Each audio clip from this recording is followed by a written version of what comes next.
Now moving ahead children to chlorine part. Okay, before I proceed to chlorine part, let me tell you about Faraday also, though I have already covered this part in Nernst equation, if you remember. So charge on one electron, as you know, it is 1.6 into 10 raised to the power minus 19 coulomb. So what will be the charge on 1 mole of electron? It will be equal to 1.6 into 10 raised to the power minus 19 into Avogadro's number. When you multiply these two values, you will get the value, exact value as 96487 coulomb, which is approximately written as 96500 coulomb, because it is not easy to remember this value. So we round it off to 96500, and you will be applying these only in numerical portion.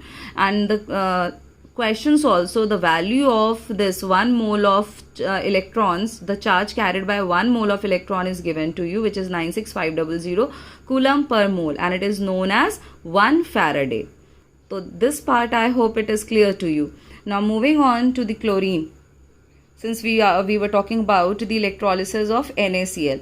As you know that 2 chloride ion will make 1 chlorine molecule, because chlorine is gaseous in nature, so obviously it will be released in the form of molecule only. So 2 chloride ions will gain 2 electrons to produce 1 mole of chlorine gas. So you can see here that 2 Faraday, that is 2 moles of electron, will be required to produce 1 mole of chlorine, that is to produce 71 gram of chlorine. As the atomic mass of chlorine is 35.5, so the molecular mass will be 35.5 into 2, which will give you 71 gram. So 2F charge will be required to produce 71 gram of chlorine.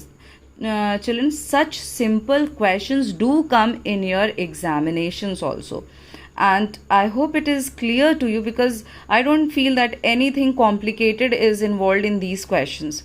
And you even this year I saw that one question based on this Faraday part was asked in your board examination. Now similarly, if I say that to produce 1 mole of aluminium atom, how much charge will be required? It will be 3 Faraday. That is 3 into 96500 coulomb. So likewise, you can find out the amount of charge required for the conversion of any ion into metal. How much charge will be required by these simple calculations. You only need to find out the value of N. That is the number of electrons involved in those conversions. So you can say that amount of electricity given is directly proportional to the number of electrons involved. So using this value, you can find out the charge required. If n electrons are involved in the reaction, then the current passage is equal to n Faraday. So now coming to the next calculation part, as you know that W is equal to ZQ, and if Q becomes equal to 1 coulomb, then W will be equal to Z, or Z will be equal to the mass of the substance deposited.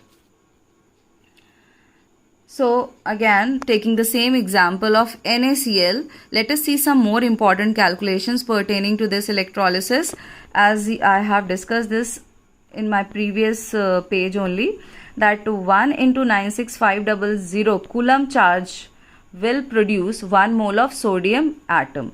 So if 1 coulomb of charge is passed, how much mass of sodium will be deposited? That is, we are trying to find out the value of Z.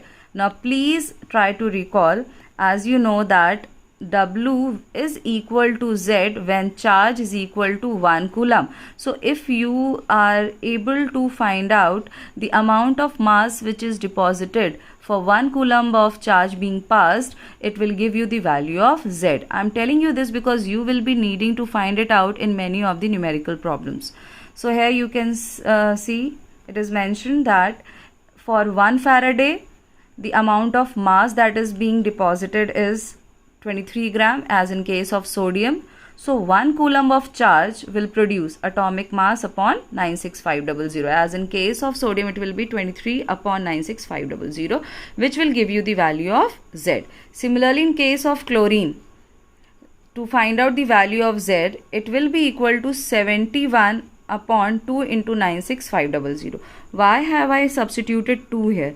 Now please recall, if you remember, 2 Faraday produced 71 gram.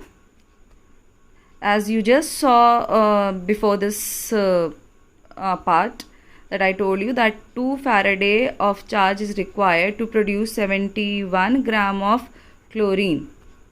That is 2 into 96500 coulomb charge is producing 71 gram of chlorine. So 1 coulomb charge will produce how much chlorine?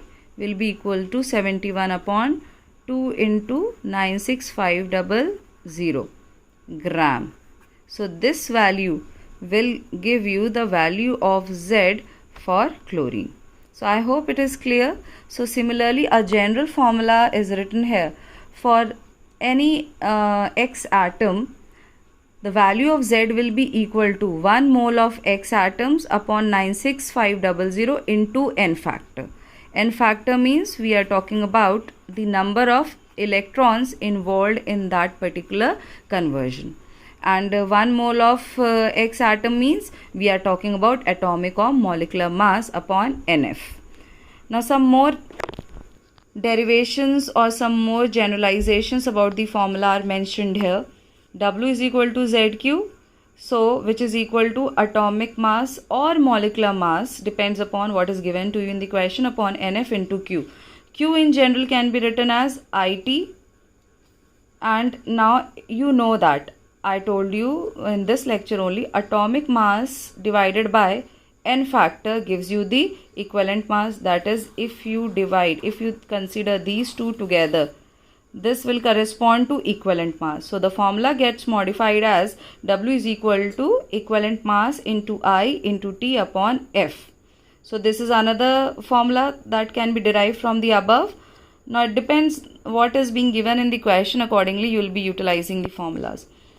Now another important formula that can be deduced from this formula is, if you shift this atomic mass or molecular mass towards LHS, that is, if you divide W by molecular mass, then towards RHS you will be left with I into T upon N factor into F. And you know that weight divided by molecular weight give you the number of moles. So to find the number of moles, you have a formula here.